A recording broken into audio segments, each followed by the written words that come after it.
Looking at our world from a theological perspective. This is the Theology Central Podcast, making theology central. Good evening, everyone. It is Sunday, July the 11th, 2021. It is currently 5:19 p.m. Central Time, and I'm coming to you from the sanctuary of Victory Baptist Church, located right here in Ovalo, Texas. Right in front of me, I have a Bible. It is open to Psalm 37, and this is part 9 of our devotional Bible study exercise on Psalm 37. And hopefully, if you've been listening to if you listened to part 1, 2, 3, 4, 5, 6, 7, and 8, hopefully you've learned more about Psalm 37 than you have ever known before. Hopefully you've grown in your understanding. Hopefully it's been beneficial. Hopefully it's been challenging. And always remember, if you have been participating in the Bible study exercise and you've taken notes and you've done the assignments, feel free to send them to me, newsif@yahoo.com, newsif@yahoo.com. I love to see what you've done. If you've been participating in the Bible study exercise, what you've learned, what challenges you've stumbled upon, anything, any feedback you want to give, wonderful. Again, the Bible study exercise is designed, it is created, it is put together in a very specific way to try to move you from sitting there being a passive listener to being an active participant, trying to get you actually involved in the study of God's Word. I'm trying to find a group of people who are committed to studying God's Word and they want to participate in the Bible study exercise. And remember, all you have to do is you do the work, you send it to me, and I'll say, yes, you did wonderful there, or I'll take it and come back and turn on the microphone and add this to the discussion. So I hope you've benefited from it. I love the feedback on the Bible study exercises. I am committed to the Bible study exercises because looking at the world right now, looking at what's going on in the church, we need Christians committed to daily Bible study, digging into the scriptures, not just looking them over, but really active Bible study. And I'm trying to, present it to you. And look, it doesn't require any money on your part. You don't have to pay anything, right? There's all kinds of Bible study guides and material that you have to pay for. Here, all you have to do is, download a podcast app and just listen, all right? So, please, use these, share them, get a group of people to do the Bible study exercises together. And if you have problems or questions, all you have to do is email me, and that's free too. And I will immediately turn on the microphone and do my best to try to provide you the answer, all right? So we're always available. We're always there. I do want to say, now I do have to mention this. We have people who do support us, and I am very grateful for every single person who supports us, no matter how much you support us. But I want to say this, and I just want to put this out there. If you go to theologycentral.net and you hit the donate tab and you send us a gift like $10.66, don't leave a note saying you're sorry it's not more. Please don't do that. $10.66 we received $10.66 the other night from someone donating through the donate tab at theologycentral.net. I want you to know that is significant to us. Right? It's not insignificant. You may feel $10.66 is insignificant. It is very significant to a little small church in the middle of nowhere. It is very significant. I've said it before. If you look at right now, I just looked at our numbers for today. 9,000 downloads and streams today. 9,000. All right.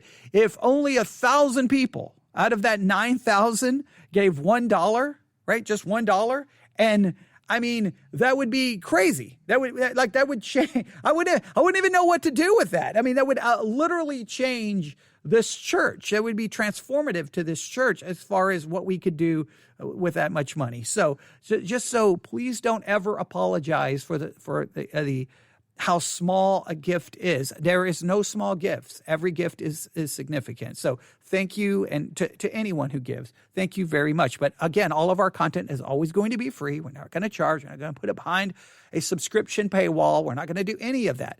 If I can make 2,000 episodes in a year, if I could pull that off, then all 2,000 will be free. You don't get like 30 minutes free and the rest you have to pay for.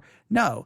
And whatever we're doing, Bible study exercise, if I'm putting content on the VBC Bible Institute podcast, which I need to get back to, whatever we're doing, it's free. It's right there for you. Don't ever feel any obligation to give. But if you do, please don't ever think your gift is insignificant. Even if it's $1, that is significant. I really, really, really mean that. So thank you I'm just going to say thank you to anyone and everyone who has given in any way, shape, or form. Whatever you've done, it's always been beneficial and it's always been helpful. We may try to do a book giveaway soon.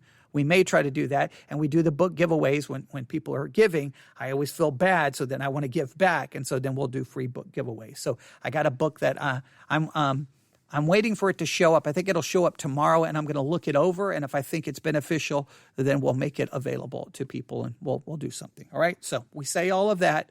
Now let's get busy, right? We've got Bible study to do.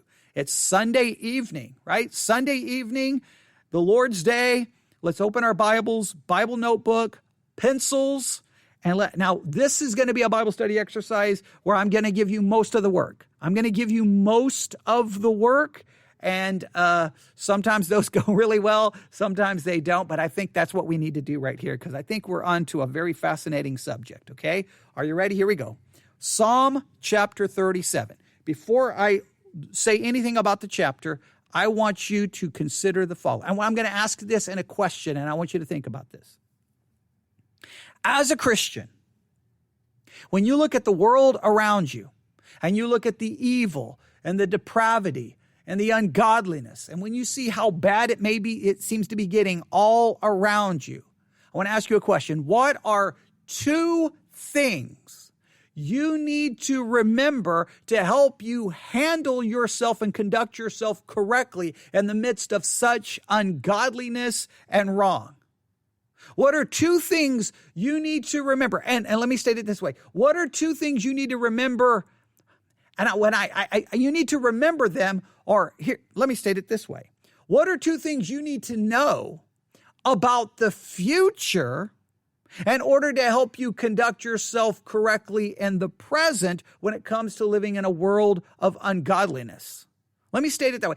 When I say you need to remember these things, you need to remember them because they're in the Bible, so you should have already know them. But let me state it in a different way. What are two things you need to know about the future to help you conduct yourself properly in the present in the midst of ungodliness and craziness of the world in which you live? What are 2 things you need to know about the future that will help you live correctly in the present in the midst of ungodliness? Can you name those 2 things right now? 2 things you need to know. Now, if you've been reading Psalm 37, you should know them. So then I'll go back to what 2 things do you need to remember? Okay. But I think it comes across better with a little bit of wordplay if I say what 2 things you need to know about the future in order to know how to live correctly in the present in the midst of ungodliness. I think I like that future present kind of concept there. But in some ways, it's things you need to remember. And they're found here in Psalm 37, all right? So instead of reviewing, I'm not going to review everything about Psalm 37. I'm going to do this. I'm going to demonstrate what I'm referring to. First, Psalm 37 clearly points out that we live in a world that's really, really messed up. Look at Psalm 37, verse 1. Fret not thyself because of evildoers, neither be thou envious against the workers of iniquity. There are evil people, and there are those who do and work iniquity. You live in the midst of that. It's all around you. Not only, you also have the depravity and ungodliness in your own heart, but you live in a world that's all around you. Look at this. Look at verse 7, Psalm 37, verse 7. Rest in the Lord and wait patiently for him. Fret not thyself because of him who prospereth in his way, because of the man who bringeth wicked devices to pass. All right, that we live in a world where people prosper in the evil way and they bring about their evil plans and ideas. You live in a world where there are evil workers. There are evildoers. There are those who prosper in their evil, and every evil plan they come up with, they bring it to pass. It is successful. Now, what do you do in the midst of all of that? What do you need to do? Well, there are 2 things you need to know. There are 2 things you need to remember. The first one is found in verse 2. Psalm 37, verse 2. These evil workers, all these people who do evil things, they shall soon be cut down like the grass and wither as the green herb.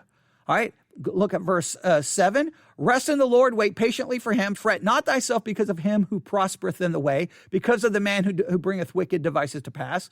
Cease from anger and forsake wrath. Fret not thyself in any wise to do evil, for evildoers shall be cut off.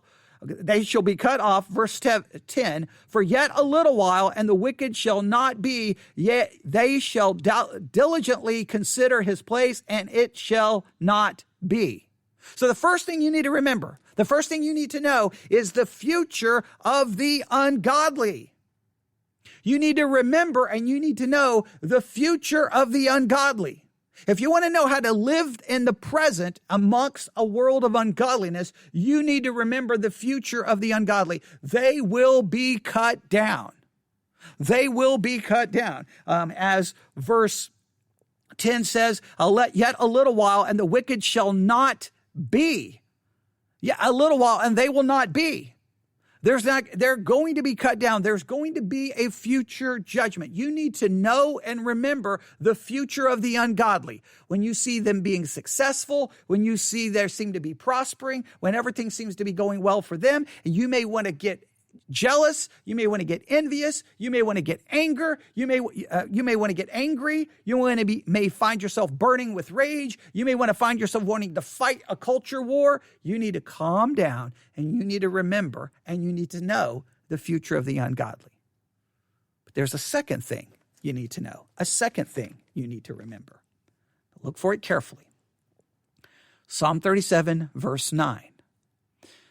For evildoers shall be cut off, but those that wait upon the Lord shall inherit the earth. Look at verse 11. But the meek shall inherit the earth and shall delight themselves in the abundance of peace. So those who wait on the Lord and those who are meek, we will inherit the earth. So we need to remember the future of the ungodly, and we need say it this way. We need to know the future of the ungodly, and we need to know those who are trusting in the Lord and those who demonstrate meekness. They will inherit the earth. So if we are trusting in God, waiting in him, and we demonstrate meekness, right? In other words, those who are following and trusting God, not handling ourselves in an incorrect way, right? The idea is we will inherit the earth. So we need to know the future of the ungodly. We need to know the future of the godly. We need to remember what will happen to the ungodly, and we need to remember what will happen to the godly. All right, so let's go through this again. The evildoers are going to be cut off. All right, they're going to be brought down. They're going to be cut down like the grass. They're going to wither. They're going to be gone. But those, and they're described two ways. Those that wait upon the Lord shall inherit the earth, and the meek shall inherit the earth. Those who wait, that's waiting, trusting in God to take care of in other words, the ones who wait in God and trust in God. Look, here's the wicked. I can go out there and get angry and try to fight, or I can step back and remain calm, trust in God, and God will take care of this. And I stay focused on what I'm supposed to do, which is preach the gospel and live out my Christian life.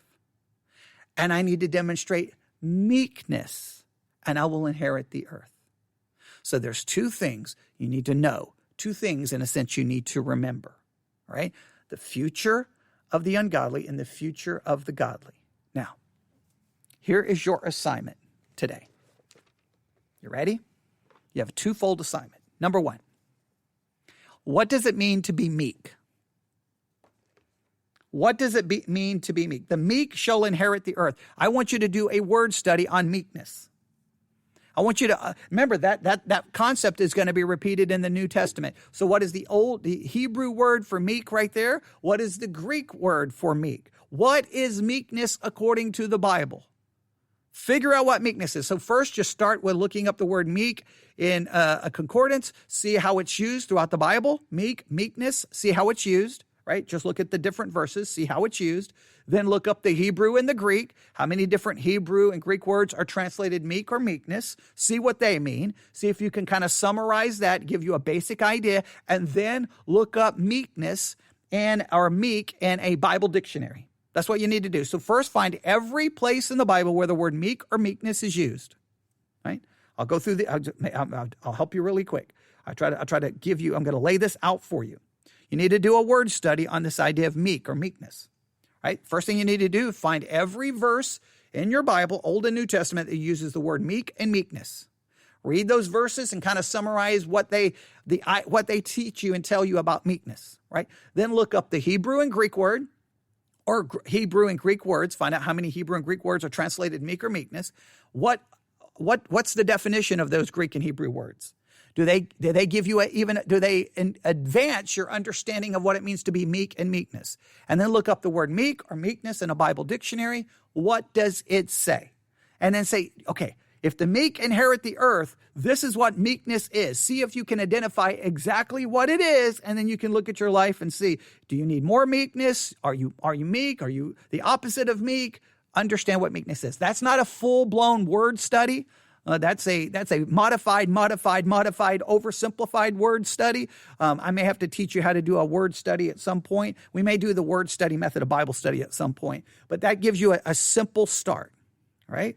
Now, once you have figured that out, so the first thing is basically do a simple word study on meek and meekness. Number 2, I need you to try to figure out, what does it mean that the meek will inherit the earth? What does it mean that the meek will inherit the earth? When will they inherit the earth? What does it mean that they're going to inherit the earth? What does that look like? How will that be fulfilled? Is that a literal fulfillment or is it a spiritual fulfillment? What does that mean? I need you to figure that out. Now, how do you do this? Well, you look up every verse that speaks of people inheriting the earth. Look up every verse you can find about inheriting the earth and see if you find some kind of agreement or understanding of what that can mean. And the reason I want you to do this is there's not always agreement on what it means that we're going to inherit the earth. Let me give you an example. I've got just two sources here. Let me give you an example.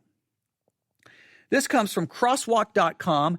This was published last year, August the 31st, 2020. Why will the meek inherit the earth is the name of the article, all right?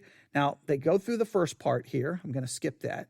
Okay, blessed are the meek. They then go through a discussion of what meekness is by looking up the ancient Greek, dictionaries. They go through Bible dictionaries. So they kind of do part of that work for you, but that's okay. I want you to do it for yourself, right? Next, for they will inherit the earth. All right, now, here we go. I want you to listen to what they say this means. This phrase was confusing to me until I understood more of that. Okay, let me read this again. This phrase was confusing to me until I understood more of that longer view God wants us to have. In other words, we are ideally living here on earth while being aware of the life that's yet to come. And our humanness, that can be a hard balance to strike. The inheritance Jesus means, so we're going to inherit the earth. The inheritance Jesus means, this is according to crosswalk.com, means is peace, joy, and contentment in our daily lives, wherever we find ourselves, and hope for our future. Again, this is not a popular idea in a world that places importance on grabbing fame, wealth, and accomplishment as soon as possible. It highlights the things that matter to God versus those of men, and Jesus wanted the people to see the clear difference between the two. All right? So what's interesting here, okay, I got to refresh the page. All right, let me go back through this again. I'm kind of baffled by what they do. They don't really offer any further explanation. I was trying to look to see if they offer any further explanation, and the page went all crazy. So they believe that the inheritance Jesus, when Jesus says we're going to inherit the earth, it just means peace, joy, contentment in our daily lives, wherever we find ourselves, and hope for the future. That's what it means. So I'm going to inherit the earth means I'm going to have peace, joy, and contentment. Is that what that means? Now, go back to Psalm 37. Wait, okay, look, don't fret yourself. Don't become so upset. Don't become envious at all of these wicked people. You need to know and you need to remember they're going to be cut off. They're going to wither. They're going to be brought down. And you also need to remember that those who wait on God and those who are meek, you're going to inherit the earth. So just know this, that if you're meek and you wait on God, you'll get peace and joy and contentment. Is that? Or is he saying, look, they may be prosperous on the earth now. They're going to be cut down. They're going to be removed and you will inherit the earth. Is that what he's saying? What does it mean to inherit the earth? That's Crosswalk. I have right here MacArthur's commentary on this. This is what he says. Page 174. As with other beatitudes, the general result of meekness is being blessed, being made divinely happy. God given the meek his own joy and gladness. More specifically, however, the gentle shall inherit the earth. After creating man in his own image, God gave man dominion over the whole earth. Genesis 1:28. The subjects of his kingdom are going to come someday into that promised inheritance. Largely lost and perverted after the fall, theirs will be paradise regained. One day, God will completely reclaim his earthly domain, and those who have become his children through faith in his Son will rule that domain with him. And the only ones who become his children and the subjects of his divine kingdom are those who are gentle, those who are meek, because they understand their unworthiness and sinfulness and cast themselves on the mercy of God. The emphatic pronoun they is again used, indicating that only those who are meek shall inherit the earth. Most Jews thought that the coming great kingdom of the Messiah would belong to the strong, of whom the Jews would be the strongest. But the Messiah himself said that it would belong to the meek and to the Jew and Gentile alike. To inherit refers to the receiving of one's allotted portion, one's rightful inheritance. The beatitude is almost a direct quotation of Psalm 37:11, but the humble will inherit the land. For many generations, faithful Jews had wondered, as God's people today sometimes wonder, why the wicked and godless seem to prosper and the righteous and godly seem to suffer. Though through David, God assured his people, yet a little while, and the wicked man will be no more, and you will look carefully for his place, and he will not be there. The wicked person's time of judgment was coming, as was the righteous person's time of blessing. Now, he views it more as will actually inherit the earth. Well, actually, Jesus will come and reclaim the earth, and we will inherit with him. If that's the case, when will that happen? Is that happening now? Are we inheriting the earth now? No, now the wicked is still running around, and they're still prospering in their wickedness. So it can't be now. So when will it be? See if you can find where you think it will occur. Now, I know you may go, well, according to my church, I was taught, I'm not asking what your church taught you. Figure it out in Scripture. All right, so let's go through this again. Psalm 37. You ready? What two things do you need to know?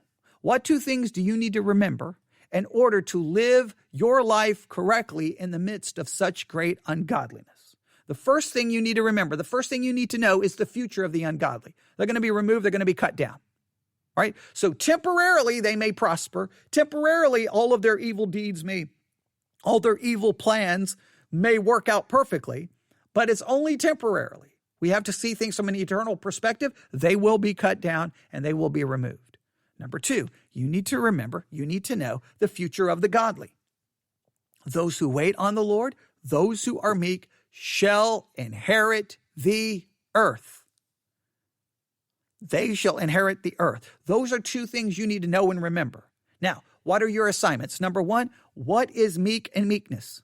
What is meek and meekness? Find every verse in the Bible that uses the word meek or meekness. Summarize what it means.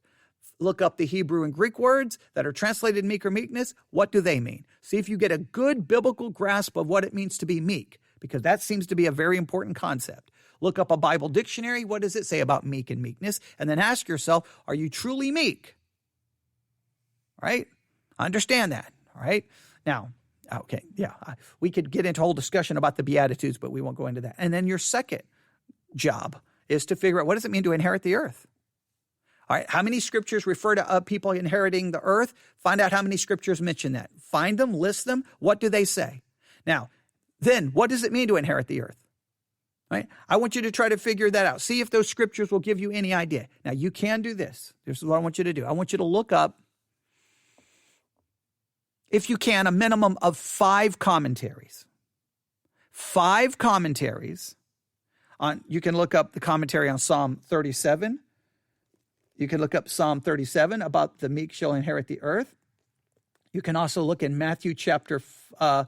I think it's Matthew 5:5. I believe it's Matthew 5:5. You can look up commentaries on that and just find 5 commentaries and summarize. You don't have to give word for word. Just summarize. Just write down the name of the commentary and the what commentary you're getting it from. Here's what they say inherit the earth means. How many say that we're actually going to inherit the earth? And if they do they identify when? Do they say it's going to be done in some kind of that just means that while you're living your life, you're going to have blessing and joy and contentment? What do they do with it? Summarize it. I want you to summarize that.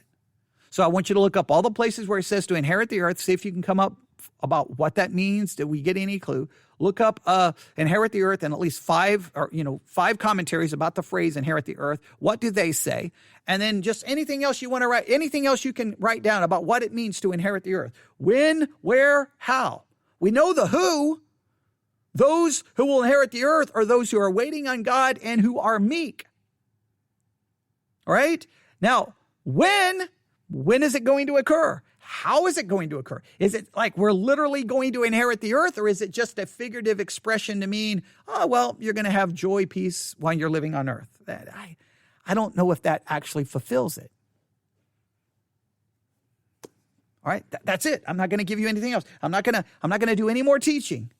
Remember, Bible study exercise. Sometimes I do the teaching, sometimes I do not. I did not look up the Greek word or the Hebrew word for inherit. I did not look up the Greek word for inherit. I did not do that for you. I did not look up the Hebrew or Greek word for meek. I did not do that for you either. Now, there's so much we could do there, but I'm handing it over to you. Now, you can work on that. You need to figure out basically what it means to be meek, and you need to figure out what it means that we're going to inherit the earth. There you go. If you have any questions, if you need me to repeat any of that, if you're listening live, you have any questions, this is the time to ask right now, like at this very second. Don't wait a second. Do not pass. You need to ask the question right now if you're listening to me live. If you are listening to me live and you don't have any questions, well, you can tell me you don't have any questions. That's wonderful. Or if you're not listening to me live, simply email me at newsif@yahoo.com, newsif@yahoo.com, and say, don't know if I quite understand the assignment. Could you repeat it? And then I will definitely try to repeat it. Or you can just, be kind and rewind. You can just back this up and we'll listen to it again and you can get the assignment. All right. So here's what I want you to take away from this Bible study exercise. You live in a fallen, broken, messed up world. And you're going to look around you sometimes, and the evil people seem to be prospering. They're doing works of iniquity. They're doing evil deeds. And they're coming up with evil plans and schemes, and those plans and schemes seem to be working out perfectly. And as you look around, you can get angry. You can get envious. You can get mad. You can get bitter. And you need to know how to conduct yourself in the midst of that. And there are 2 things you need to know. Number 1, you need to know that the evil will be brought down. It may not look like it now, but they are ultimately going to be brought down. They're going to wither. They're going to be cut down. You need to never forget that. You need to know that. You need to remember that. The second thing you need to know is so you need to know the future of the ungodly. You need to know the future of the godly. And we are said to inherit the earth. Those who wait on the Lord and those who are meek are going to inherit the earth. These two theological truths, these 2 prophetic realities need to have a practical impact on your life Monday, Tuesday, Wednesday, Thursday, Friday, and Saturday. But we need to do some to study to make sure we understand this. What does it mean to be meek? What does it mean to inherit the earth? I've given you some steps. You can use additional steps to try to come to some answers. Figure that out. If you do the work, send it to me, newsif@yahoo.com. Can't wait to see what you discover. And we'll come back and we'll talk about this probably in another Bible study exercise. I don't think we're ever going to finish Psalm 37. I think this may turn out, Psalm 37 may be the longest Bible study exercise that we've ever engaged in up to this point. But you know what? We're going to finish it. And because I think we're really on to some I think this Psalm is, the more I study it, the more I'm beginning to understand it even more and more and more. And I'm starting to see what it's trying to do. And it's pretty amazing when you really start breaking it down and taking it apart. All right, I'll stop right there. Look forward to hearing from you. Everyone have a wonderful night. And I hope everyone have the beginning of a new week. I hope everything goes well. I don't know what this week is going to look like as far as live broadcast, but just be checking in, and I'll, put it this way, whenever I can, I'll be here and we'll be doing some live broadcasts, and hopefully they'll be beneficial to you. Can't wait to hear from you. Everyone, a great day. God bless.